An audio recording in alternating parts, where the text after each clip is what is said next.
Assalamualaikum warahmatullahi wabarakatuh. Bismillahirrahmanirrahim. Nahmaduka ya ghafuru ya syakuru. Mashalli wa sallim barik ala sayyidina maulana Muhammadin wa ala alihi wa sahbihi asma'in nama ba'du. Memang konstitusi Kiai harus gitu lah, tamud dan na'inaika. Kenal orang lebih tinggi itu kan resiko. Misalnya saya Kiai Deso, mungkin punya keri tua sudah seneng, punya kijang tua sudah seneng. Gara-gara kenal Pak Wahid naik Camry, waduh kok saya kalah itu. Kenal orang itu kan resiko. Jadi memang harus dibatasin. Sekiranya mungkin orang terus, karena latamud dan ainaika ilah, kamu jangan sering melihat orang lain yang mungkin secara lahir dapat nikmat yang lebih tinggi timbang Anda. Kalau kamu nggak bisa ngelola hati Anda bisa hasut, Anda bisa dengki. Paling tidak Anda bisa ada syukur. Terus saya itu sering didolani pejabat. Juga sering melihat pejabat di TV-TV. Naik mobil aja ada yang naikkan. Bahkan kalau wudhu itu anduk aja ada yang bawa. Itu kalau yang nggak kuat, wih naik jadi pejabat. Ya makanya terus konstitusi Kiai itu mengatur, sudahlah mata kamu itu kamu batasin. Jangan melihat sesuatu yang potensi ya, potensi menjadikan Anda tidak syukur. Jadi saya mohon, ini memang konstitusi saya sebagai Kiai, jadi saya tapi di hati saya tetap akrab. Saya doakan semua untuk UI, untuk semua orang Indonesia kita doakan. Kita ingin semuanya tambah baik, tambah baik. Ya, ngoten mawon. Assalamualaikum warahmatullahi wabarakatuh. Hingga di beberapa riwayat dijelaskan ada orang yang 500 tahun ibadah, nggak pernah maksiat. Ditanya sama Allah, kamu masuk surga karena apa? Karena ibadah saya ya Allah. Ya sudah, surga kamu 500 tahun saja karena ibadah kamu 500 tahun. Ini cerita umur-umur orang dulu. Ya Allah katanya surga engkau ini selamanya. Ya kalau yang selamanya itu rahmatku, kalau amal kamu terbatas ya surganya sesuai amal kamu ya terbatas. Ya sudah ya Allah, berarti masuk saya surga saya ini karena fadl engkau, karena anugerah engkau. Itu namanya apa? Diroyah. Diroyah itu satu kajian analisis di mana kita percaya riwayat, tapi kemudian punya logika, punya diroyah. Ini penting supaya tauhid kita ini kuat. Jadi dulu ada orang yang sangat cerdas, namanya Jubair bin Mut'im.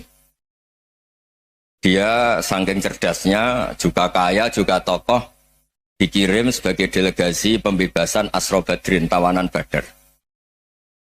Kemudian pas datang ke Masjid Nabawi, Nabi delalah pas baca Wattur wa kitabim mastur.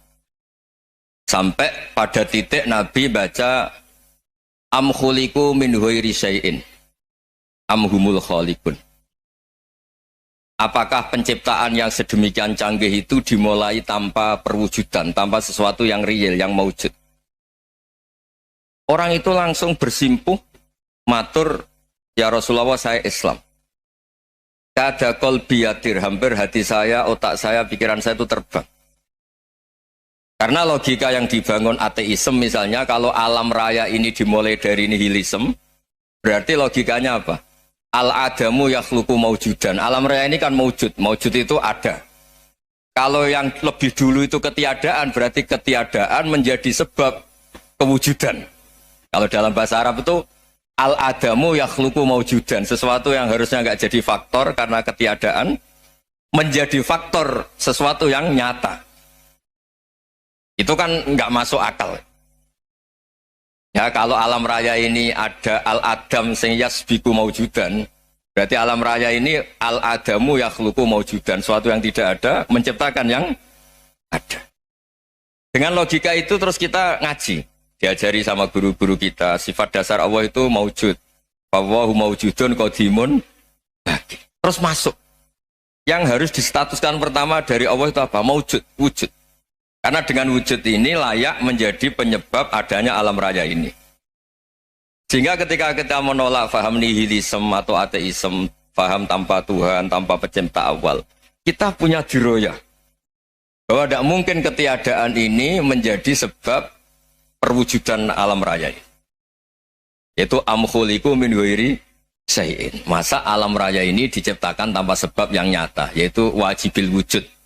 Siapa itu? Allah Subhanahu wa ta'ala.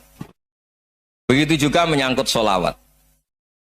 Orang boleh beda pendapat tentang redaksi sholawat. Ada yang sholli ala Muhammad, ala Sayyidina Muhammad, Nabi Muhammad. Monggo lah, masalah redaksi saja. Tapi setelah dianalisis, Nabi itu Pak Rektor, jadi Nabi setelah Nabi Isa saking dihormatinya sampai dituhankan. juga jadi nabi yang ada cerita masih hangat, orang Yahudi itu bunuh nabi. Jadi yang satu mendudukkan nabi sedemikian tinggi sampai kayak Tuhan, yang satu menjatuhkan nabi sedemikian rendah sampai dibunuh. Kayak apa susahnya jadi Nabi Muhammad SAW. Kemudian dengan gampang Hadaddin agama ini bikin syariat yang bernama sholawat. Redaksinya monggo lah sesuai tradisi masing-masing. Allahumma sholli ala Muhammad, Allahumma sholli ala Sayyidina Muhammad, ala Nabiyina Muhammad, monggo. Tapi yang jelas redaksi ini kalau didiroyah dikaji, Allahumma itu Tuhan, Tuhan itu pemberi. Wa Muhammadun wa injalla qadruh abdun min ibadi. Muhammad apapun tinggi derajatnya tetap berstatus hamba. Sehingga agama ini terjaga oleh syihotus sholawat. Agama ini terjaga oleh redaksi sholawat. Yaitu Allah tetap pemberi sebagai Tuhan yang enggak tersaingi, la syarikalah. Rasulullah Muhammad wa injalla qadruh, apapun prestasinya, bisa mi'raj, bisa apa saja, tetap seorang hamba yang butuh muhtajun ila rahmatih. Jika redaksi Allahumma sholli ala Muhammad ini mengukuhkan yang Tuhan tetap Tuhan, hamba pilihan tetap hamba pilihan. Tentu dengan redaksi ini kemudian kita mendudukkan Nabi benar-benar posisi terhormat. Yaitu orang yang paling berhak dapat askat tahiyat, mendapat penghormatan Allah paling tinggi, yaitu Rasulullah Muhammad SAW. Dan itu diulang-ulang oleh Allah. Subhanalladzi asra bi abdi. Status hamba ini diulang-ulang. Lagi-lagi ini bernama diroyah. Bernama apa? Contoh ketiga misalnya fihi ayatum bayinatum maqamu Ibrahim. Dulu orang Yahudi itu ada diskusi masif. Syaratnya Nabi itu mbah-mbahnya harus Nabi. Harus keturunan Nabi. Kemudian semua Nabi rata-rata di Palestina, di Syam. Lalu Muhammadnya asal-usulnya dari mana? Tahu-tahu orang Arab kok Nabi, padahal orang Arab itu dulu jahiliyah. Walhasil terus diceritakan, bukti Muhammad ini turunan Ibrahim adalah ada jejak kaki Nabi Ibrahim di dekat apa? Ka'bah. Fihi ayatum bayinatum maqamu Ibrahim. Kalau Nabi Ibrahim pernah di Mekah, artinya beliau pernah meninggalkan turunan yang di Mekah. Itu bernama Nabiuna Muhammadun SAW. Itu disebut fihi ayatum bayinatum maqamu Ibrahim. Nah itu namanya diroyah. Diroyah itu satu perilaku keseharian kita beragama, kemudian tahu logikanya. Yang keempat misalnya, mangkana yu'minu billahi wal yaumil akhir fal yukrim apa? Jahro. Orang yang iman karena Allah dan Rasul, maka memuliakan tetangganya. Andaikan pakai hukum sosial, tentu kalau tetangga kita baik, kita baik. Kalau kurang baik, kok kurang penggawean kan gitu. Tapi dulu itu pernah ada seorang ulama itu dibully ya, dikerjain sama anak muda tetangganya. Pak Kiai datang ke rumah saya, orang ini datang. Kemudian setelah di rumahnya, saya tidak jadi butuh sama Pak Kiai, silahkan pulang. Itu Kiainya senyum menikmati. Dan itu terulang 3 kali. Dibully seperti itu, dikerjain terulang 3 kali. Lalu tetap Kiainya tuh asik, seneng sekali. Lama-lama muda ini tanya, kenapa engkau tidak tersinggung? Padahal saya kerjain sampai 3 kali. Tak undang, terus tak suruh pulang, tak undang, tak suruh pulang. Kata Kiai tadi, yang memerintahkan baik sama tetangga itu Allah. Jadi saya nikmati ketika bisa baik sama Anda.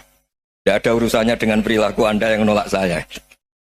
Nah itu terus kita tahu, memang motifnya kita baik sama tetangga karena iman sama Allah dan Rasul, bukan hukum kompensasi sosial. Jadi kalau mau diteruskan Pak Rektor, saya ngajar di sini ya karena perintah Allah itu orang alim harus ngajar, bukan karena perintah Rektor. Kalau diteruskan. Ya saya mohon juga gitu para dosen, para karyawan di sini kalau nggak khianat dengan UI itu karena takut sama Allah, jangan takut sama Rektor. Kalau Anda baik juga karena Allah, jangan baik karena apa? Rektor. Bagaimanapun ya semua kita ini makhluk. Makhluk itu la yadurru wa la yanfa. Begitu juga melihat Indonesia. Melihat saya ini kan ikut di UI itu lama sekali, ikut sama Profesor Zaini dari Profesor Zaini nulis tafsir. Mungkin Pak Hersoyo tahu banyak, dulu Pak Lutfi ya tahu banyak. Tapi saya memang nggak pernah terbuka karena ya memang nggak ingin sebenarnya. Kondisi ini kondisi darurat. Sehingga saya tahu cara berpikir Profesor Zaini, ya tahu komitmen beliau pada UI. Dan pendiri UI memang ya banyak yang dari tokoh NU, Muhammadiyah, dari tokoh-tokoh ormas yang lain memang didirikan banyak orang. Hingga UI memang nggak milik ormas apa? tertentu. Dari satu sisi memang baik, nggak dikuasai ormas tertentu, tapi nanti kalau keterusan ya nggak berbentuk. Ya sudahlah dikelola saja, sambil-sambil jelas, sambil-sambil kadang nggak jelas, yang penting ikhlas tadi. Karena kalau terlalu asobia itu jadi repot. Kita ini yang nekuni fikih itu tahu, kalau tidak kuno itu madhabnya Hanafi, kuno itu madhabnya Syafi'i. Tahu-tahu seakan-akan Imam Syafi'i itu NU, Imam Abu Hanifah itu Muhammadiyah. Padahal ini orang-orang yang sebelum NU dan apa? Ahmadiyah. Jadi kalau kita yang nekuni ilmu itu biasa saja dengan perbedaan. Tapi kalau orang-orang yang nggak siap dengan perbedaan itu sampai Allah disifati Ta'ala itu tidak terima. Padahal Ta'ala itu maknanya Maha Luhur, yang Maha Agung. Jadi ada seorang kiai kebetulan pidato pertama Pak Rektor. Assalamualaikum warahmatullahi ta'ala wabarakatuh. Di mubalik kedua ini nggak terima karena itu dianggap bid'ah ada Ta'ala. Hanya dia bilang Assalamualaikum warahmatullahi ta'ala wabarakatuh. Itu saking asobiahnya itu Allah ditambahi Ta'ala itu tidak terima. Padahal Ta'ala itu maknanya Maha Agung. Nah itu kan jadi repot kalau asobiah gitu. Kalau kita ngadepi perbedaan itu biasa saja. Karena kita mungkin bacanya banyak, lihat hal-hal seperti itu ya biasa saja. Karena dulu itu perbedaan itu urusan sudut pandang. Ya saya ulang lagi, perbedaan itu sudut. Allah yang Tuhan saja sering didebat sama nabi-nabinya. Karena urusan sudut pandang apa? Saya beri contoh ya. Suatu saat Khalilur Rahman Ibrahim itu saatnya meninggal sama Allah, Israel disuruh. Israel itu Ibrahim saatnya meninggal, ambil nyawanya. Setelah datang ke Ibrahim, ya Khalilur Rahman Ibrahim, saya disuruh nyabut nyawa Anda. Itu Israel dipaksa mikir sama Ibrahim. Hal ra'aita khalilan yumitu khalilah. Kamu tahu orang yang mencintai kemudian bunuh yang dicintai. Itu logika agak benar. Akhirnya Israel kan gak biasa debat, kan gak dilatih debat, gak pernah ikut lomba UI debat ilmiah. Dia taunya nyambut nyawa aja. Kembali ke Allah. Ya Allah, kata Ibrahim, hal ra'aita khalilan yumitu khalilah. Masa kekasih bunuh yang dicintai ya. Tapi kata Allah santai. Bilang ke Ibrahim, hal ra'aita habiban yakrahu ayyalqa habibah. Masa katanya dia cinta saya, kemudian ketemu saya tidak berani. Israel mater lagi. Logikanya gini Ibrahim, masa yang dicintai sama yang ketemu yang dicintai nggak berani. Ya udah ketemu aja. Katanya yang meninggal itu. Artinya kamu bisa saja GR tidak mati-mati karena merasa dicintai, atau ingin mati karena mencintai. Nah maksud saya, dalam hal-hal seperti ini orang UI pasti gak jelas. Katanya cinta Allah suruh mati ya gak mau. Gak jelas kan? Dibilang gak cinta juga gak mau. Tapi dibilang cinta kalau ukurannya mati juga gak mau. Nah, tapi dalam banyak hal gak jelas itu penting Pak Rektor. Penting sekali. Buatan guyon. Saya beri contoh sekian ilmiah, gak jelas itu penting. Rasulullah SAW itu dalam banyak hal itu disuruh Allah, memang disuruh supaya ngambil sikap seperti itu. Karena Allah itu punya otoritas penuh untuk bikin orang itu baik atau tidak baik. Wahsy itu yang membunuh Sayyid Hamzah, orang paling dicintai Nabi, di antara yang dicintai Nabi. Qatalahu Wahsyun, dibunuh oleh Wahsy. Nabi secara basarnya itu gak suka sama Wahsy. Sampai cara lahir ya ingin, corong Jawa ingin masuk nol. Tapi apa kata Allah? Laisa laka minal amri syai'un aw yatuba alaihim aw yu'adziba. Itu tidak wilayah kamu Muhammad. Malah Wahsy dikasih tobat sama Allah. Khalid bin Walid. Itu perang Uhud kalah itu karena ide brilian Khalid bin Walid. Pas itu masih panglima kafir. Yaitu pura-pura kalah, ghanimah dilepas, sahabat turun, pasukannya naik, walhasil orang Islam kalah. Khalid bin Walid akhirnya juga masuk Islam. Orang yang secara basariah Nabi itu gak siap. Kebalikannya juga ada. Sa'labah itu orang sampai gelar hamamatul masjid. Ini pas ngaji mesti ingat. Salah. Dia di masjid terus. Setiap habis salam tuh lari. Karena istrinya nyun sewu masih berpakaian yang tidak pantas. Kenapa engkau terburu-buru pulang? Pakaian yang dipakai istri saya sekarang saya pakai. Ya pakaian sarung itu kayak Pak Rektor kan fleksibel. Ini khusus mau Ramadan. Tidak akan sarungan terus. Gak usah khawatir. Jadi ini tadi sudah perjanjian. Saya yang kiai celananan, beliau yang rektor pakai sarung. Jadi, iya. Supaya itu barter madhab. Tapi hanya sekali ini aja, bukan. Jadi jangan diharapkan ini jadi tontonan terus menerus. Dan ini barter madhab. Saya sama Profesor Kores juga sering gitu. Saya pakai sarung yang dihadiahi beliau, beliau pakai sarung yang dihadiahi saya. Memang itu tradisi Islam. Tahadau tahabu, kamu saling memberi hadiah maka kamu saling mencintai. Bukan riswah, bukan riswah. Walhasil terus Sa'labah ini buat saya didoakan Nabi supaya saya kaya, supaya tidak sering ganti-ganti pakaian seperti ini sama istri saya. Jangan-jangan kamu miskin itu lebih baik. Ngotot minta didoakan.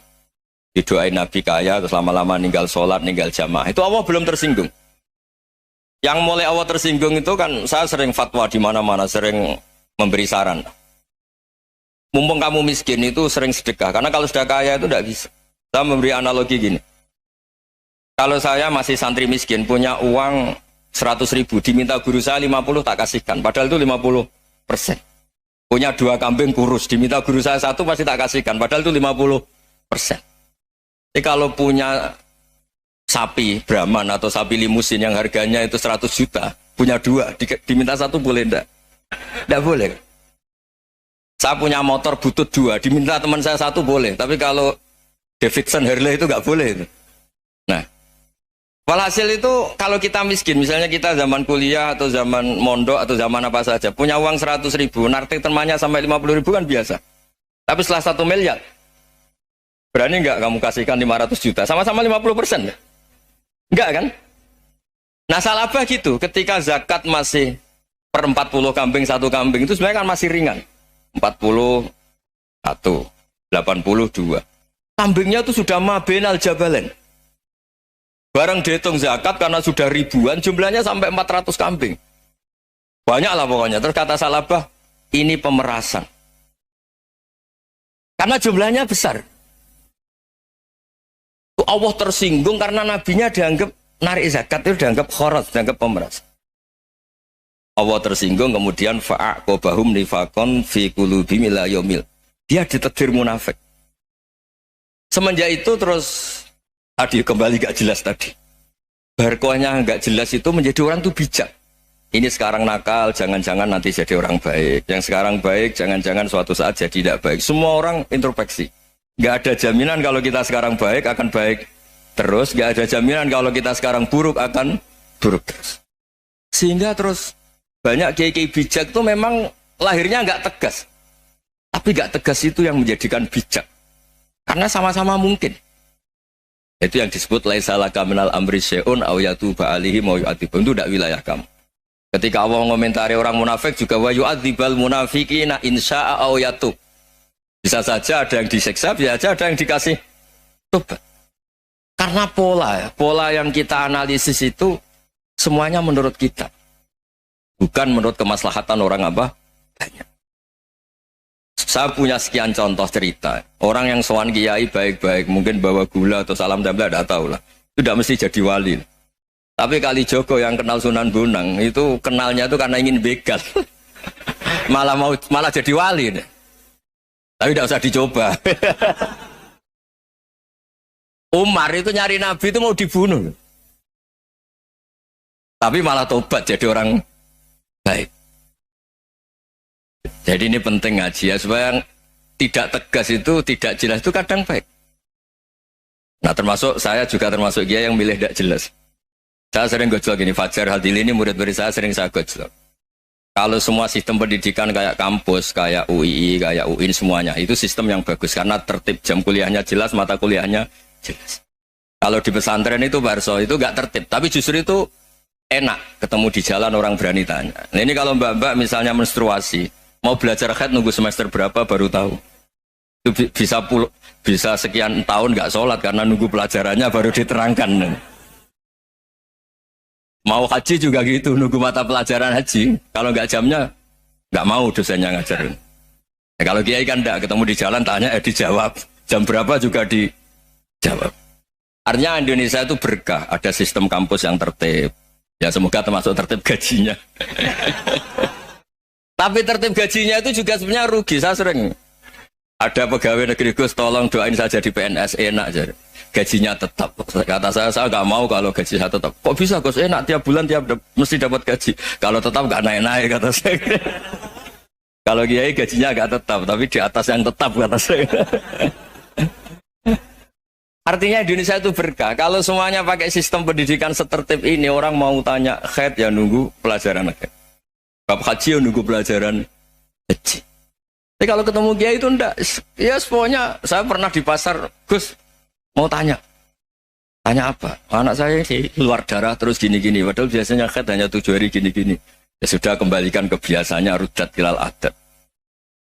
Itu enggak usah sowan ke rumah. Juga enggak registrasi dulu, enggak daftar dulu. Ya ini enggak nyindir cerita saja. Supaya ini bukti koalisi beneran. Jadi saya yang kiai enggak tertib jam, koalisi sama yang tertib jam. Jadi kalau semuanya sistem kampus, nanti pertanyaan itu enggak bisa on time, enggak bisa setiap saat. Makanya Indonesia itu berkah. Kiai-kiai yang alim yang di jalan-jalan banyak. Juga kiai yang di kampus dokter-dokter fikih banyak. Yang nekuni ilmu umum ya banyak. Macam-macam. Itu masalah itu kalau saling mengadili itu baru masalah. Misalnya kiai ngeluh, enggak enak jadi kiai, enggak punya gaji tetap. Yang dosen ngeluh, enggak dicium tangannya. Karena memang unik Indonesia itu. Kalau guru fikih kok dosen itu tetap enggak dicium tangannya. Karena pikirannya anak-anak itu wong sudah bayar disuruh nyium. Itu kayak di alam sadar tuh gitu. Kalau kiai itu kan anak-anak gak bayar itu. Ya opanya cium tangan itu. Makanya kalau kiai-kiai tidak keramat bisa mati karena cium tangannya doang bisa mati itu kiainya. Ya ini cerita. Supaya saling menghormati saling menghormati. Jadi kalau makanya itu pakar-pakar akhlak ya, pakar-pakar etika peradaban. Itu tertampar betul ketika Nabi urusan ilmu itu mengabaikan itu kalau sudah urusan ilmu. Misalnya begini, ada urusan ilmu, ada mbak-mbak cantik atau ibu-ibu cantik. Itu dalam Islam itu diajarkan jangan sopan-sopan banget. Kata Nabi, karena kekuatan ilmu itu di atas kekuatan akhlak, di atas kekuatan adab. Ya nisa an-nabi lastunna ka ahadim minan nisa. Ini taqaitunna fala takhdu'na bil qaul. Fa yatma alladhi fi qalbihi maradun. Misalnya ada babak cantik, menarik, kemudian sopan misalnya sama Pak Fajarin sama dosen-dosen. Monggo binara. Wah itu bahaya pikirannya kemana-mana itu. Orang yang imannya pas-pasan, berarti mau. Maksud saya kalau cantik, menarik, ketemu di jalan, biarin aja dosennya mau kemana, biarin aja. Gak usah dihormatin. Kalau dihormatin, Pak mau kemana sadereno bisa bahaya ya? Nah, biarin aja. Kalau tanya, Dek ini alamatnya mana? Cari sendiri Pak. Karena hanya dengan cara itu, si Pak dosen ini gak kepikiran. Gak ada orang suka orang kedus itu gak akan. Tinggal sudah cantik, sopan.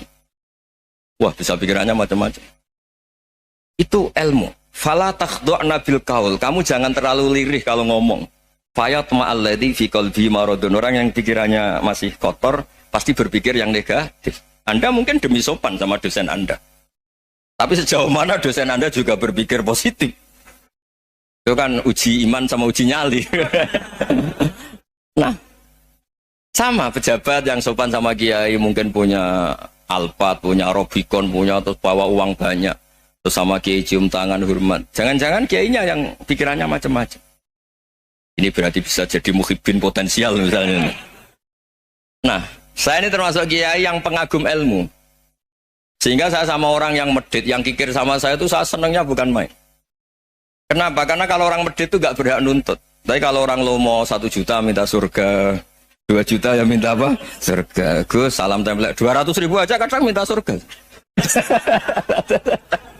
Tapi kalau yang kikir-kikir ya sudah salaman tok sudah. Gak minta apa-apa kan dia tahu diri, gak bayar kok minta. Maksud saya Islam itu luas, dinikmati saja Pak. Dinikmati saja. Nah itu diroya, maksudnya itu diroya. Diroya itu kamu tahu aturan Islam itu kamu harus yakin khairihi wa syarrihi minallah. Semua itu ujian, tapi kemudian dikaji. Makanya saya ini termasuk pengagum Imam Syafi'i. Imam Syafi'i itu dikasih tahu. Ada orang yang di depan engkau cium tangan hormat tuh di luar ngomong-ngomong, ngata-ngatain Anda. Imam Syafi'i tertawa-tawa sowan bang. Loh, ada ini dikata-katain di luar kok. Kok tidak kamu anggap munafik malah tertawa. Berarti saya wibawa, di depan saya nggak berani. Dianggap enteng saja. dibilangin, sebagian orang kampung sini nggak suka sama engkau. Baguslah, nggak akan lu pinjem uang sama saya. Kata. Di mana-mana orang pinjem minta tolong tuh karena seneng. Kalau benci kan enggak. Intinya dianggap enteng saja. Yang terjadi di dunia itu semuanya dianggap enteng saja. Man asa ilaika faqat atlakoka. Yang berburuk sama kamu itu membebaskan kamu. Coba kalau akrab, titip. Ya misalnya akrab sama Pak Fajar. Bilangkan ke Pak Rektor, sangkat tuh jadi guru tetap atau apa, kan ribet. Kalau tidak cocok kan nggak minta apa-apa. Makanya hati-hati Pak Rektor sama yang akrab-akrab. Itu dulu saya juga nggak paham. Di antara wasiat Bapak yang sering diulang-ulang tuh itu. Suatu saat kamu jadi kiai, ngelola orang nggak seneng tuh gampang. Sudah, situ orang lain. Tapi kalau ngelola orang nggak orang seneng tuh repot. Mintanya aneh-aneh. 100.000 aja minta surga. Hanya teman tenis saja minta naik jabatan. Intinya itu ya sudahlah dikelola. Yang seneng ya berkah, mungkin teman berjuang, teman diskusi. Yang nggak seneng ya berkah, karena ini tidak minta macam-macam, tidak seneng. Nah itu namanya diroya. Diroya itu satu kajian keilmuan yang menjadikan kita ini nyaman dengan riwayat-riwayat, panduan-panduan dari Rasulullah Shallallahu Alaihi Wasallam kayak tadi. Kenapa sih tentang baik sama tetangga, baik sama tamu? Hitung-hitungannya itu mangkana yu'minu billahi wal yaumil akhir. Saya pernah dicium sama orang miskin yang akut, miskin betul. Itu tak ajarin, Anda ini lebih hebat ketimbang orang-orang kaya. Misalnya gini, misalnya ada komunitas rektor atau kiai besar. Saya ini kata orang banyak termasuk kiai besar. Mungkin kalau pinjam uang itu karena mau beli mobil, aksesoris mobil, karena kita kiai top, atau rektor, atau orang-orang top. Kalau sesama orang miskin itu pinjem-pinjemannya itu urusan beras, itu urusan nyawa. Keren mana? Nyelamatkan nyawa sama aksesoris mobil. Nyawa. Jadi pahala kamu pasti lebih besar itu. Itu senengnya jadi orang miskin terus keterusan sampai sekarang. Itu. Lo coba kalau menteri sama menteri, rektor sama rektor, kira-kira pinjemannya apa Pak Arso? Kan kalau mau beli mobil atau mau umroh VIP, pokoknya yang keren-keren. Kalau orang miskin pinjam karena apa? Makan kan? Beras kan? Makanya kalau yang sedang miskin monggo lah, kalau ingin teruskan. Kata itu. Maksud saya Islam itu seenak itu. Islam itu segampang itu. Sudahlah yang sedang miskin ya keren. Karena sekali sosial itu urusannya apa? Nyawa. Tapi kalau miskin semua ya Indonesia bisa tutup kan. Ya sudah yang kaya-kaya itu saya menyelamatkan Indonesia karena bayar pajak yang menjadikan Indonesia berjalan. Tapi ya dipakai yang benar. Nah, begitu seterusnya. Ada kiai miskin cerita ke kita. Terus enak jenengan alim, terus punya santri banyak, bisa ngajar di mana-mana. Saya bilang, hebat kamu.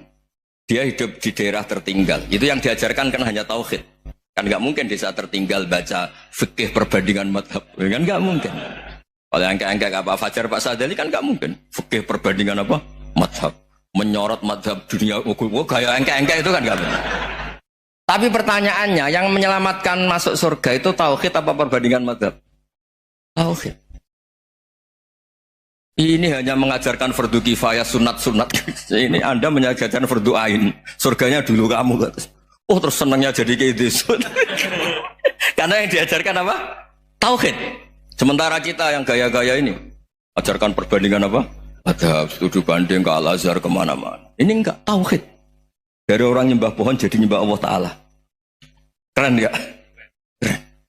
Jadi terus kiki sama saya senangnya bukan karena tak bela. Tapi ada yang agak kurang ajar tanya saya. Kalau itu hebat kenapa Gus gak mau jadi kayak gitu? Waduh. Wah ya repot kalau pertanyaan. Terus tak jawab, kalau saya jadi kiai desa, kamu ngangsu ilmu dari mana coba? Ya dari jenengan, ya kalau sama gobloknya tidak bisa. Ya sudah, Gus aja jadi kiai besar. Maksud saya, ya sudahlah kita begini seperti yang saya ajarkan di sini, saya sarankan supaya orang itu tahu. Nah, ini namanya diroyah, apa? Makanya kata Imam Ghazali itu kalau kamu ingin sopan gampang melihat anak kecil. Wa aqallu minni dzamban, dia dosanya lebih kecil. Karena masih kecil kan, tentu secara dosa enggak banyak. Kalau melihat orang yang tua, wa aktsaru minni ibadatan, dia tentu ibadahnya lebih banyak karena umurnya lebih banyak. Sehingga terus semua orang lain tuh di depan kita itu hebat. Ya semua orang lain sama, misalnya Pak ini rektor, Pak Fathul Wahid rektor, tanggung jawabnya lebih banyak, berarti pahalanya lebih banyak. Tapi sama, ketika melihat Nyon Sewu, melihat pegawainya yang secara lahir di bawahnya, ini tanggung jawabnya nggak banyak, pasti salahnya juga enggak. Itu yang diajarkan Rasulullah SAW, sehingga enak lah. Tapi kalau kita melihat orang lain selalu salahnya, itu pecundang. Allah saja tidak seperti itu kan, amal baik ya ada khairan, amal buruk ya ada saron, semuanya dilihat oleh Allah Subhanahu wa Ta'ala. Saya itu punya teman Gus, agak beling, agak seenaknya. Dulu miskin. Wah itu seenaknya betul. Kayak kenal Tuhan. Tak tanya, kenapa kamu seenaknya? 1 bulan tuh labanya bisa 200 juta sampai 500, sampai 1 miliar. Saya itu Gus, setelah duha itu perkembangannya bagus. Sholat duha itu. Saya pernah miskin kan, kata apa? Ingkana rizki fisama apa? Wa ingkana qalilan ya kalau fisama fa'anzilhu, terus wa ingkana qalilan fakasirhu, kalau sedikit perbanyak. Ini trennya sudah benar semua. Nah, wa ingkana apa? Ya haraman fatahirhu, kalau haram yang kau sucikan. Makanya saya seenaknya kalau qalilan sudah fakasiru, paling trennya yang enggak benar juga fatahirhu kata Mas. Dia yakin kalau yang enggak benar-benar sudah disucikan Allah, karena yang lain-lain sudah dari miskin sudah kaya, qalilan sudah fakasiru, paling yang haroman juga sudah fatohiru gitu. Tak tanya, lah kamu kok tahu? Polanya sudah ada Gus, karena sang qalilan. Kamu sembrono sama Tuhan kok begitu kan? Tapi apapun itu seneng saya. Seneng saya sering salat ya, makanya saya mohon yang sekarang miskin, sedang miskin itu ya tidak usah nyesal banget-banget. Kalau ingin kaya monggo lah, namanya orang juga ingin. Ya, tapi Anda harus bangga. Sosial antar kalian adalah urusan nyawa dan itu pahalanya luar biasa. Supaya kita, nah yang kaya-kaya juga boleh GR lah karena pembayar pajak. Dan itu bisa menyelamatkan apa? Indonesia Raya. Begitu seterusnya. Itu yang diajarkan Nabi, antawadhu hatta la yabghiya ahadun ala ahadin. Kamu semua harus tawadhu sehingga antar kalian tidak saling tidak sopan, tidak saling liar, tidak saling mendolimi. Termasuk tadi sikap gak jelas tadi. Orang dolim yang sekarang dolim bisa saja tobat, yang sekarang soleh bisa saja nanti. Semuanya tuh mungkin. Kita diajari ya muqallibal qulub tsabbit qalbi ala dini. Jadi keliru kalau kita dalam banyak harus tegas, gak mesti. Al halalu bayyinun wal haramu bayyinun. Tapi ada wa bainahuma umurun mustabihat. Ada yang wilayahnya itu abu-abu. Misalnya ada perempuan cantik, misalnya contoh paling gampang. Kalau kamu ajari secara serius, kamu bisa saja tergoda jadi fitnah. Tapi kalau orang soleh gak berani ngajarin, kemudian digunakan orang fasik, malah menjadi orang nakal, kita juga tanggung jawab. Kamu mau tegas gimana? Wilayahnya sama-sama mungkin. Wilayahnya sama-sama mungkin. Yang dekat pejabat mungkin terkontaminasi KKN. Tapi kalau pejabat gak dekati orang soleh, punya perilaku yang gak soleh, yang repot juga Indonesia kan? Nah hal-hal seperti itu kita tidak perlu ngambil sikap. Maksudnya nggak usah ngambil sikap, ya kita buktikan kalau milih satu madzhab, kita buktikan semuanya lebih baik, semuanya lebih bermanfaat, semuanya lebih berperadaban. Karena nggak bisa dihindari wa bainahumain. Termasuk nyuwun sewu, saya mohon maaf sama mulai Pak Harso, Pak Lutfi sampai Pak Fathul Wahid. Saya ini termasuk kiai yang nggak suka dekat sama orang-orang top. Bukan karena hasud. Memang konstitusi kiai harus gitu, la tamuddanna ainaika. Kenal orang lebih tinggi itu kan resiko. Misalnya saya kiai desa, mungkin punya keri tua sudah seneng, punya kijang tua sudah seneng. Gara-gara kenal Pak Wahid naik Camry, waduh kok saya kalah itu. Kenal orang itu kan resiko. Mungkin dosen-dosen sini kalau kenal saya di Rembang juga resiko. Di sini gak ada cium tangan, biasa di sana, wah gak enak jadi dosen. Jadi memang harus dibatasin. Sekiranya mungkin orang terus, karena latamud dan nanawa ainaika ilham. Kamu jangan sering melihat orang lain yang mungkin secara lahir dapat nikmat yang lebih tinggi timbang Anda. Kalau kamu gak bisa ngelola hati Anda bisa hasut, Anda bisa dengki. Paling tidak Anda bisa ada syukur. Saya itu sering didolani pejabat. Juga sering melihat pejabat di TV-TV. Naik mobil aja ada yang naikkan. Bahkan kalau wudhu itu anduk aja ada yang bawa. Itu kalau yang gak kuat, wih naik jadi pejabat. Ya makanya terus konstitusi kiai itu mengatur, sudahlah. Mata kamu itu kamu batasin. Jangan melihat sesuatu yang potensi ya, potensi menjadikan Anda tidak nopo syukur. Gara-gara Nabi Dawud itu terlalu nopo lugu. Kan masyhur itu ada seorang perempuan cewek diperkosa 3 tokoh. Kila 4, pokoknya 3 aja diperkosa 3 napa tokoh. Bareng cawe wedok niku hamil, dadi gunjingan. Dilaporno ning Nabi Dawud. Sebenarnya 3 orang ini tersangka, 3 orang tokoh ini tersangka karena disebut perempuan tadi. Misalnya sing merkosa aku si A, si B, si C. Bareng pas niku Nabi Sulaiman jek umur 13 tahun. Bareng ning mahkamah Nabi sinten? Dawud dibenarkan napa wong lanang telu wae. Perkarane ora ngaku, ora ana bukti. Ya, tapi pangeran kersakno iku lucu. Wong telu mau terakhir malah muni ngene. Wah, paling diperkosa asu niku. Maksudnya paling sing merkosa niku asu. Barang Bali cawe itu tersiksa. Tersiksa terus napa jenenge Nabi Sulaiman ngendikan ngene. Andekan hakimnya saya, pasti keputusannya tidak seperti ini. Nabi Dawud dengar itu terus ya sudah kamu saja yang memutuskan. Akhirnya walhasil wong telu wau napa wong telu napa wong papat niku ditahan diceluk be Nabi Sulaiman. Jaremu semerkosa asu. Iya, ngucan Sulaiman umur 13 tahun. Rupane biasune kuwaget ana rupa. Abang gitu. Wes dipisahno neh. Dadi gak bareng ditanya. Ya model polisi kan. Mestinya polisi sing model Sulaiman wong di. Dicelukne sing sitok. Jare muni asune apa? Putih ya. Terakhir muni asune apa? Ireng. Bareng dikonfrontasi kan gak janjian dikonfrontasi, jawab sitok muni putih, sitok muni ireng. Sitok muni apa? Jare roh kabeh wong telu roh bareng, jare serentak roh bareng dadi seksi aja iku diperkosa asu. Dari roh serentak bareng diperkosa asu kok wong telu muni asune sitok muni abang, sitok muni putih, sitok muni napa? Ireng. Akhirnya ketok goroe terus dihukum. Lah gara-gara kecerdasan sinten Nabi Sulaiman wa lewat rekayasa iki darane napa fahamnaha Sulaiman. Terus diuji lagi. Ana wong dhe anak kakak beradik dhe anak loro, padha-padha dhe anak bayi. Jenenge cacilik raine kan tesih mirip-mirip. Walhasil ning tengah hutan dipangan serigala satu. Terus sing Mbak Yune sajane anak sing dipangan wae adike. Tapi walhasil adike iku ngotot pokoke iku anakku sing slamet tuh. Sing dipangan iku anake jenengan. Wes lapor Nabi Dawud itu modele lugu. Ngreseng aku ya sanaem. Barang Nabi Sulaiman ya gremeng senengane. Mulane gremeng ya oleh. Keputusan kok ngono. Cara aku hakime ndak seperti itu. Nabi Dawud tapi demokratis. Ya ndak apa-apa, kamu saja yang memutuskan. Masyhur terus Nabi Sulaiman ngutus saiki mboke loro anake sitok dibagi ae diketok. Kono ngetok mbek Nabi Sulaiman. Ya dramatis ana pengawal kon njupuk pisau ketoke dibagi loro. Ternyata sing adike mau gak nangis blas, sing Mbak Yunen nangis tenan. Huwalah, ya wis pancen iku anek adik kula ampun ketok pancen kula salah. Bareng delok adike gak nangis terus dikekno Mbak Yunen. Ora ono mbok anake diketok gak nangis. Nara mbok elek.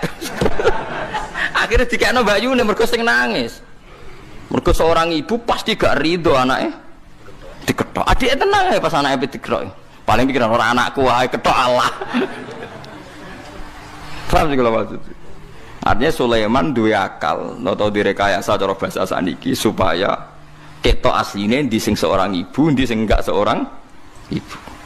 Itu disebut nama fahamnaha Sulaiman. Sulaiman itu yang cerdas tenan. Lah itu terus kecerdasane iku kegawa nganti tuwa, tapi terus tuwa-tuwa nganti urusan wong wedok barang masyhur. Jadi Ratu Bilqis itu terkenal ayu banget. Tapi jen-jen itu mantel. Sulaiman itu bojone akeh. Ono wong ayu penguasa Yaman. Bilqis. Kabeh dirabi pisan. Cek ora ngajari Sulaiman kabeh wong apa dirabi. Akhirnya Bilqis itu jin itu ngekei hembusan fitnah nak Bilqis itu ayu tapi sikile kaya napa jaran. Kaya jaran itu maksudnya ono napa? Ono ulune. Elek pokoke ana ulune. Wahyu tapi sikile ana ulune. Sulaiman ra kurang akal. Ya Bilqis itu tiyang Yaman, Sulaiman gitu yang Timur Tengah, ora Sulaiman terus Bilqis boko. Wantem kromo ae dari Ratu Bilqis itu boko dipindah teng Borobudur. Ke Sulaiman ku Solomon, Sulaiman ku Sulaiman. Terus Bilqis iku Boko, terus Wonosobo iku Sabak. Wah matene wong. Kalau kadang ditakoki tiyang, buku ngoten niku sepundi Gus? Yo hukume wong nganggur. Ya kok payu. Ya wis keben rezekine wong sing ayu. Penak Sulaiman niku Sulaiman, Wonosobo iku Sabak. Boko iku Bilqis. Nak Borobudur berarti. Sing Arsu Sulaiman ya. Semacam-macam dunia. Akhirnya Sulaiman itu pinter. Waduh ayune ngono sampai dirabis ditaklukno kok. Napa? Kok sikile napa? Sulaiman terus muara nabi yo beling, tapi nabi derene beling kan ra oleh. Wah akhirnya dekne gawe istana sangka min Zabarjat. Innaha sarhum mumarradum min qawari. Kokoco. Kocone ngisore banyu. Dekne lungguh ning istana, terus Bilqis diceluk. Tapi aja tiru. Orang diceluk spontan Bilqis mergo ngerti koyok-koyok banyu. Terus sikile dicincing. Ngerti jebule wahyu, resik gak ana napa rambute. Wah. Ora ada wong aja khusuk temen. Ya sing ngono critane Nabi ana ngono bareng guys. Ya aja mbok tiru tapi kaya aja gedeng wong sing lagi cek ngono. Ya ora kena dijelasno wis pokoke ngono. Wah akhirnya Sulaiman mangkel lho jebule ayo mau perkara jin niku mangkel kabeh wong kabeh apa dirabi. Lah nek zaman riyen ora ana syariat maksimal napa papat. Mulane Said Zabidi tau cerita, wong yo kudu ana cerdas. Mergo riyen ana raja ganteng sugih, senengane rabi cah prawan wayu. Nggih senengane rabi prawan napa ayu. Rata-rata yo gelem. Mergo raja napa sugih, ganteng ya. Bareng ana cah desa pacaran sing crita Said Zabidi sing nyare Ihya. Ana cah wayu kampunge ndekne seneng jebule dibidik. Raja waduh kurang ajar saingan nak kalah. Bareng rajane teko golek wong ayu dhisik raja. Yo mun era Islam, pun era Bani Islam nih. Takoki pemuda.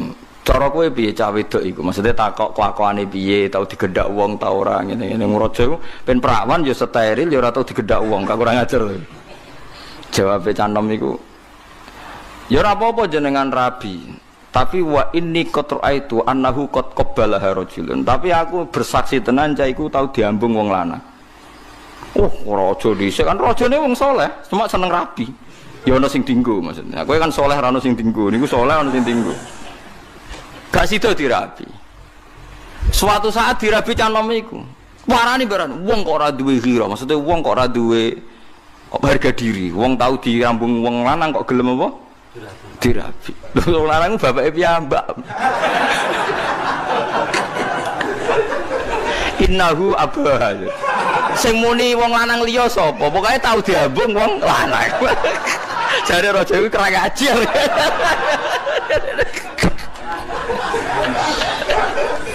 Sing muni wong liya sapa? Oh, tapi cawe wedok nu biasa diambungi tiang lanang. Akhirnya raja kan gak minat, waduh biasa diambungi wong lanang. Suatu saat dirabi cah iku, raja ngerti. Lha kok rabi kuwe wong kok gak duwe cemburu, gak duwe harga diri. Lah rumangsane jenengan sinten wong lanang? Jaremu diambung lanang niku bapak.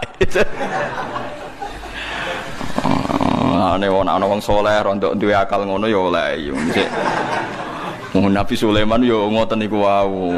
Ngono ndelok sikil barang macam-macam. Tapi niat dirabi. Nggih, melane cara fikih niku termasuk ditoleransi ku nontone wong wedok niat dirabi. Melane koyo halalam iku angel, perkarane ndelok ora niat dirabi. Ndak misal, tapi kula niat bojone wong ora kena diniati. Ngawur e. Ora kena diniati kang dikhilaf piye ora kena. Wal muhsanatu napa minan nisa. Tapi nak akal kunane kuno niku wonten. Jadi kula gadah sejarah kata mulane masalah wedok njen misteri Tuhan. Nabi Ibrahim bae khusyuke ngono Khalilur Rahman. Nah urusan wong wedok cerdas ra karuan. Siti Hajar niku rak candaleme Sarah, wong hadiah kangge sinten? Sarah. Suwe-suwe Nabi Ibrahim seneng. Seneng Sarah wis legowo, wis gak apa-apa mbok rabi, tak kekno kowe. Mergo pas niku Sarah dereng gadah napa anak. Suwe-suwe Ibrahim ora sekedar ngerabi, seneng banget mbek Hajar ngalahno mbek sinten? Suwe-suwe Sarah cemburu. Saking cemburune aku sumpah mbek pangeran. Kowe oleh seneng Sarah, tapi syaratnya Sarah ku lukai. Ya mungkin pikirannya Sarah dilukai ku mbok pipine digaret, mbok piye pokoke kon kowe. Dilukai apa? Pokoknya sementing luka, nganti berdarah. Wah, Nabi Ibrahim pinter. Dilukai ku kupinge. Terus dadi anting-anting pertama Ibrahim. Bareng dilukai kupinge digoni anting tambah ayu, tapi Sarah wis ora iso berkuting, perjanjiane pokoknya dilukai. Seneng pas dilukai dicoblos, seneng Sarah pertama. Amalan jari Said Zabidi ketika Imam Ghazali darani anting-anting iku hukume bid'ah. Cara Said Zabidi ora apa-apa. Piye-piye anting-anting pertama sing gawe iku Nabi sinten? Ibrahim. Dadi wong lanang lugu lah anak urusan wong wedok iku ya do pinter-pinter maksudnya. Padahal iku Nabi sinten? Ibrahim. Lah kowe termasuk wis ra pinter, cara kula wong saiki wis termasuk wong ra pinter. Ngger wis saleh, khusyuk ya wis entek ceritane pun. Jadi kayak kudu roh cerita ngoten-ngoten niku. Ya mau gue iling-ilingan Kang nak mulane ora oleh khusyuk nemen-nemen kaya wong khawarit. Wong khawarit ku ilang akale, kula nak darani ilang akale. Misale wong khawarit ora wong khusyuk rabi papat, pikirane wong lanang kok hipersek. Berarti kaya wong barat nuduh Nabi Muhammad hipersek. Padahal umpama nganggo pikiran nubuwah sederhana. Kowe nak di bojo sitok nglahirno wong papat, berarti nak papat nglahirno piro? Papat ping papat piro? 16. Lah nek saiki misale kon ngekeng-ngekeng umat Islam sing urun 4 mbek urun 16 akeh endi? 16. Asal dadi wong saleh kabeh lho syaratnya. Artinya sebetulnya kita sederhana. Kenapa Nabi bojone akeh? Karena tambah banyak berarti memperbanyak umat Islam. Lho soal kowe ra wani nglakoni alasane iku mau nglahirno sitok wae 4 nakal kabeh. Lah nek 16 tambah kala iku sing masalah kowe ra sunat iku perkarane anak 4 wae beling kabeh. Lah kok anak 16 tapi kan kita itu aja sampai terus pikiran itu urusan hiperseke, urusan kita di pikiran nubuah. Nak wong wedok itu alat reproduksi, nak produksi wong soleh, berarti baik. Lah kalau baik tambah banyak, tambah baik. Yaiku sing dilakoni para nabi, nabi kabeh garwane akeh. Lho soal aku sampean ra nglakoni dengan beberapa hal, iku ora penting, penting kowe ora janggal mbek nabi. Lho kula sebagai ulama kepentingan saya hanya satu, aja sampai kowe iku janggal ambek nabi ku tok pun. Mulane kula ngaji teng putih-putih kula terang, lho soal kira nglakoni ra masalah. Mergo 1 tambah 1 tambah 1, tetap 1 maksudnya. Kewayo sing pertama yo megat. Kan berarti 1 tambah 1 tetap 1. Tapi ben gak janggal mbek pikirane nabi. Kula nate ditanya seorang dosen, saya itu janggal kenapa Nabi kalau perang itu rampasan orang kafir diambil dan perempuannya dijadikan amat. Memang dalam perang dulu kan perempuan dijadikan apa? Mangke kula jawab seperti itu. Kalau senjatanya orang kafir dikembalikan berarti senjata itu menjadi kekuatan orang kafir. Kalau perempuan ini dikembalikan berarti Islam membolehkan populasi orang kafir karena perempuan adalah alat reproduksi. Tapi kalau terus perempuan tadi disita jadi amat di koloni Mustafa kan ngelahirno no? Muslim. Tapi kalau dikembalikan produksi wong kafir. Paling tidak kita paham itu. Lo soal era modern kita janggal bawaan kita sebagai orang modern. Tapi kita sebagai ulama harus menjelaskan itu. Duduk perkaranya seperti ini. Paham ya? Paham sih kalau maksudnya. Ngono kok ora roh. Mulane pentingnya ulama di sini. Mulane disebut al ulama warasatul anbiya. Dia yang tahu. Zaman akhir saya ulama itu kalah mbek wong sing terkenal wali mbek ulama waline dicucup ulama ora. Mulane Imam Syafi'i duka nek ulama ra wali berarti ning donya gak ono napa wali. Kudune mestine tiap ulama iku wali normale. Nak wali ra mesti ulama normale tapi kadang-kadang ulama seneng duwe, seneng dihormati wong lha iku semare terus degradasi terus ora ono daftare terus. Wong seneng duwe, seneng dipangkat, seneng dihormati wong wis alamat yang pun alamat jatuh maksudnya. indah Allah. Jadi paham gitu. Terus logikanya seperti itu. Kenapa dulu kalau perempuan perang kalah niku disita? Ya contoh paling gampang niku sinten niku sing disita Nabi saking tiyang Yahudi Sofia. Sofia niku anake raja Yahudi, ra trimo raja biasa raja napa Yahudi. Bapake iku ketuane tiyang napa? Yahudi jenenge Khuyai, Sofia binti Khuyai bin Akhtab. Niku dhe paman. Sofia niku menangi pas pamane jagoan mbek bapake. Bareng Nabi mun urip teng Madinah. Niku bapake mbek pamane jagongan ngene. Dik, nak ngundang adike iku misale Dik, iku rak Muhammad sing ana ning kitab Taurat. Saiki iku wis bener manggon ning Yasrib. Dadi alamate Nabi wis kakean. Sedurunge akeh tenan ayo udah dipateni ae. Kuwi ku Nabi tenan. Sofia iku krungu. Barang krungu jan Sofia cah pinter wong anak Yahudi ora pinter. Dekne melok perang ben kecekel, ben kalah. Mergo ben ketemu Nabi Muhammad. Mergo dekne roh jagongane bapake. Barang perang kalah tenan. Kalah melane drengki ku penting. Kula niku ora ngaramno drengki nemen-nemen. Drengki ku ya ana pentinge kadang. Tapi drengki sing kok Jibril wae lho sing kaya sinten malaikat sinten Jibril. Bareng kalah delalah Sofiyah bareng amat iku dibagi, Sofiyah iku bagiane Dihyah Al-Kalabi. Wahyu anak raja. Sahabat liya do iri. Ya Rasulullah, ora ana critane anak raja kena wong biasa. Kok penak Dihyah entuk ayu anake raja. Kudu jenengan jupuk. Wah, sahabat ora rido. Wala ya ta'lilan ora krana sumpah, ay yakhlif tegese ora krana sumpah. Ora krana sumpah serapah sapa ulul fadli, sapa wong kang duweni kelebihan. Ai ashabul ghina tegese wong-wong sing duweni kelebihan mingkum saing sira kabeh wasaati lan sing duwe kejembaran rezeki. Ayu tu Allah yutu tegese ora bakal maringi sapa ulul fadli, ora bakal maringi ulil kurba ing pira-pira wong sing duwe unsur kerabat wal masakin lan ora maringi ing pira-pira miskin. Wal muhajirin lan pira-pira sing hijrah fi sabilillah ing dalam dalane Allah. Nazalat tumurun apa iki ayat fi Abi Bakrin ing dalam Abi Bakar. Halafa sumpah sapa Abu Bakar ala yunfiqa yen ta ora nafaqah ya ora nginfaki sapa Abu Bakar ala Mistah ing atase Mistah. Mistah niku jeneng lanang. Wa te Mistah iku ibnu kholatihi. Anake bulike Abu Bakar. Miskinun te Mistah ya miskin, muhajirun tur wong sing hijrah. Badawiyun tur wong Bedui, Badriyun tur wong sing nyaksekno perang Badar, Badriyun tur wong sing nyaksekno perang Badar. Mergane apa ka Abu Bakar sumpah ora bakal ngekeki lama khodo sumangsane ikut terlibat napa cara wong Jawa slurup maksudnya melok-melok sapa Mistah fil ifki ing dalam masalah gosip zina niku. Pada angkana sakwise ento ana sapa Abu Bakar yunfiku iku ngekeki infak sapa Abu Bakar alaihi ngatasi Mistah. Lawana suntai pira-pira manusa minas sahabati sang sahabat. Iku yo aksamu padha sumpah sapa nas Allah ya tasaddaku. Yen ta ora padha sedekah sapa nasun ala man ing ngatasi wong takalama kang ngomong sapa man bisein klan perkara minal ifki saking peristiwa ifkun. Ifkun wingi to tuduhan zina ning. Wal yafulan becik nyepura sapa ngake wal yasfahulan becik saling memaafkan sapa ngake anhum saking kabeh fidzalika ing dalem masalah ifki.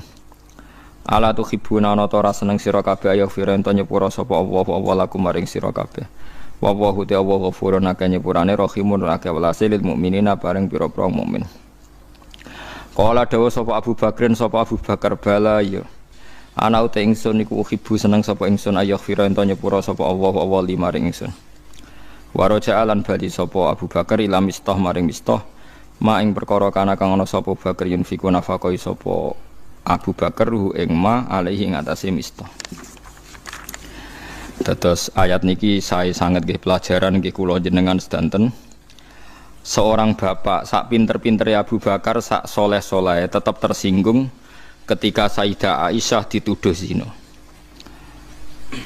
Meskipun setelah Sayyidah Aisyah dibebasno Allah bahwa itu tidak mungkin dan jelas-jelas Allah mesti bener bahwa Aisyah tidak mungkin zina. Abu Bakar dendam ning gone tiang-tiang sing ikut menggosipkan. Termasuk sing derek gosip nu Mistah. Mistah itu misanane Abu Bakar, anake bulik berarti misanan melarat, tahu melok perang Badar. Dan niku riyen donatur tetape niku sinten Abu Bakar. Gara-gara gosipno putrine terus Abu Bakar sumpah ora bakal sedekah ning sinten Mistah. Ya nek cara kula Abu Bakar nggih bener. Wong anake digosipno ora dendam ku ya bapak elek tenan. Paham nggih? Lah tapi Allah sebagai pangeran nuruti Abu Bakar ku ya keliru. Allah biasa ngongkon apik ya ngongkon apik terus, senajan to ana wong dendam pah-pah nggih ben tetep kon apik. Lah niku paling angel ya. Terus niki ayat niki kula seneng sangat. Mulane ini peringatan nggih kangge para kiai. Terus kita meskipun kecewa mbek santri kok aja sampai terus sumpah gak mulang. Kok sedekahe kiai yo mulang iku. Nah, nganti sumpah ra mulang yo repot. Dadi ngeneng yo oleh, didik yo oleh tapi aja terus ndadekno ora ngamal apik. Mulane wonten ayat wala taj'alu waha urdatal li aymanikum antabarru. Jangan sampai Allah kamu jadikan satu penghalang untuk melakukan kebaikan. Hanya Anda karena kadung pernah meminjam nama nopo Allah. Di misale demi Allah aku ora bakal ngomongi wong iku. Pas ape rukun eling, wis kadung sumpah ya. Nak damai rak melanggar sumpahku. Itu jangan sampai jadikan Allah sebagai urdutan, sebagai problem atau halangan untuk Anda melakukan kebaikan. Difaham ya? Niki memang ayat luar biasa. Tetes Abu Bakar sebagai seorang bapak nggih dendam Aisyah digosipno. Dan itu sah. Cara kula normale bapak nggih ngoten niku. Nggih normale bapak nggih derek dendam sama orang yang menyakiti putrinya.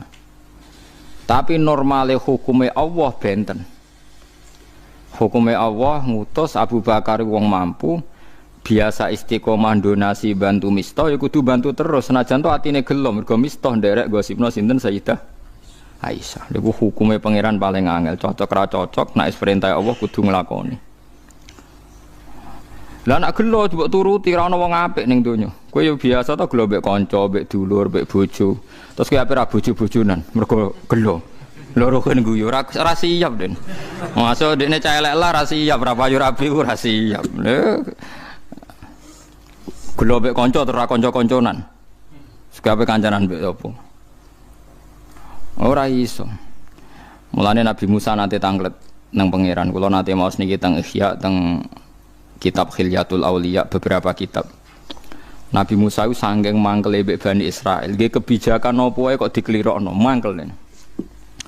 Mangkel terus ya Allah kula niku pun kekasih jenengan. Tapi wong Bani Israil sing iman lho niki sing gosipno sing iman, mboten kok sing tiyang kafir, sing iman, sing wong kafir karuan musuh jelas. Sing iman. Ya Allah, kali ini saya minta satu hal. Supaya cangkeme Bani Israil mboten elek teng kula. Ben kula niku nyaman mbek wong-wong Bani Israil sing iman mbek kula. Jawabe Allah sepundi? Ya Musa, hadza syai'un lam astafihi li nafsi, fa kaifa asna'uhu bika. Menedek kowe sasa, aku wae sing pangeran, sing maringi rezeki, sing ngekeki nyawa wae dikomentari ra enak. Apa meneh ke trimo nabi. Jadi pangeran ternyata yo krasa juga. Lucu. Oleh nase.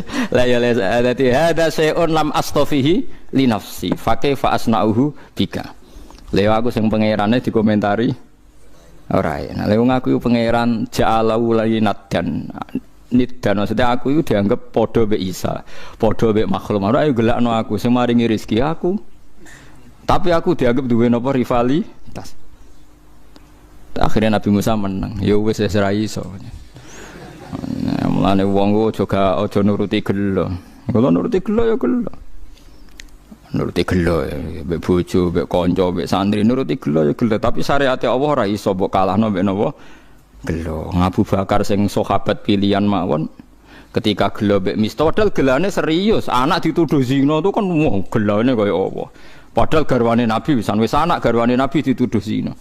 Lah kowe trimo kiai dituduh mangan ndek masjid kok gelo biasa. Selain yo kemungkinan bener.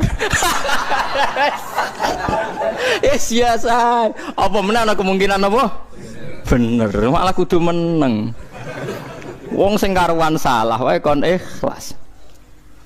Jadi tuduhan karuan salah wae kita kon ikhlas. Wong sing kemungkinan bener.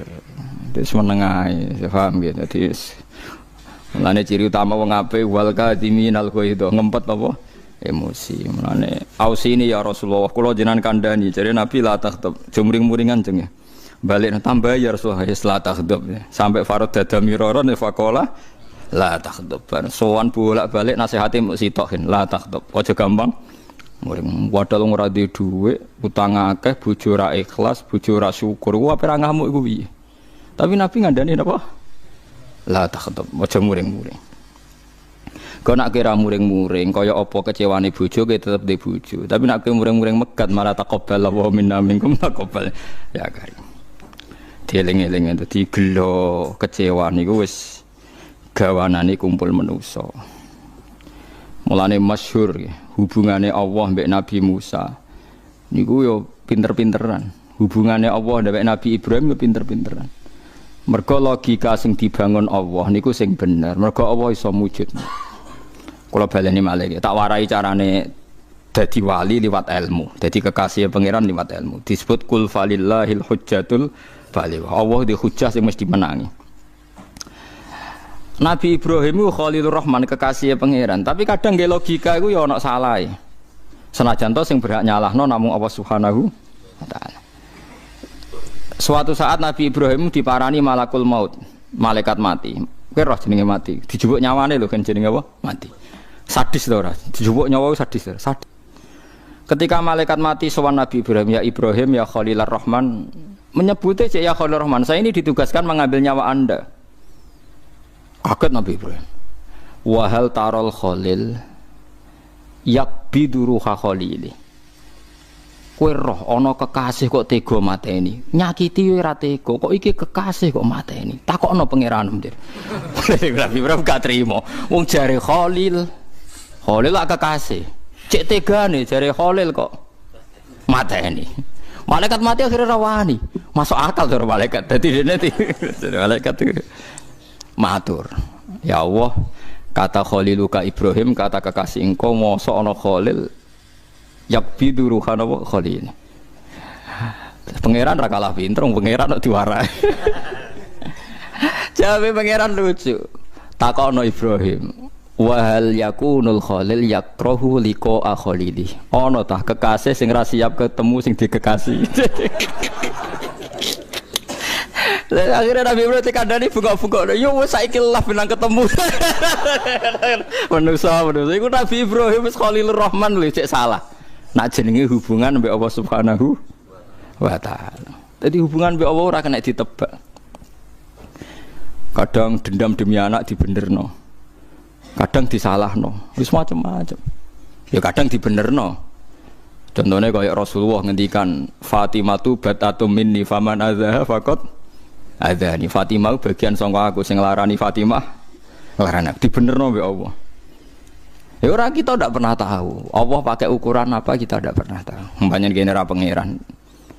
Semalane wong kon istighfar. Istighfar ora kudu min astaghfirullah pokoke ngrasa sing iso nyepuro namung Allah Subhanahu wa taala. Ya'lamu annahu la yaghfiru dzunuba illa anta. Nah, kadang kelirune tiang-tiang nak ngijazahi jumlah istighfar sakmene ping 70 ping 100. Jumlah itu ndak penting. Ning gone hadis-hadis sahih sing dipentingno Allah malah wong iku tahu diri nak sing iso nyepuro namung Allah. Paham nggih? Ora kok jumlah istighfar. Karena kita pakai logika apa saja itu salah. Nggih wau Nabi Musa wae salah.